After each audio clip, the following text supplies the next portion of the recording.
काफ़ी टाइम से मेरा गला बिल्कुल ठीक नहीं है, बहुत ज़्यादा खांसी हो रही है, जुकाम भी है, मतलब सर्दी आ रही है, मौसम चेंज के कारण गला बहुत ही ज़्यादा ख़राब है। तो मैं मेडिसिन लेने गई थी, ये मुझे नया कुछ मिला जो शिंदा है, जिसका नाम पैकेट है। तो मुझे लगा शायद आपके साथ शेयर भी करना चाहिए। तो मैंने इसमें 2 कप डाल दिए पानी के, और इसको मैंने रख देना, इसमें पूरा ही डालना है, पूरा डाल दिया। आई होप शायद इसके साथ मेरा गला ठीक हो जाए, मुझे नहीं पता ठीक होगा नहीं। मैंने ये सारा डाल दिया, आप देख सकते हो, ये मैंने सारा उसमें डाला हुआ है। तो अभी मैंने ये सिम में रख दिया है, और अभी सिम के बाद हाफ एन आवर इसको भी मैं कवर भी कर दूंगी। हाफ एन आवर के बाद जो मतलब इसका पूरा सोख लेगा, पानी रह जाएगा, जितना थोड़ा सा पानी रह जाएगा उसको मैं मतलब उसमें ऐड करूंगी शुगर या तो हनी। मैं वैसे हनी ऐड करूंगी।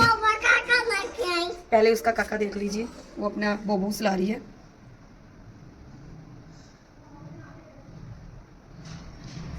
अभी मैं हाफ एन आवर के बाद आपको दिखाऊंगी कि इसका रिजल्ट क्या था।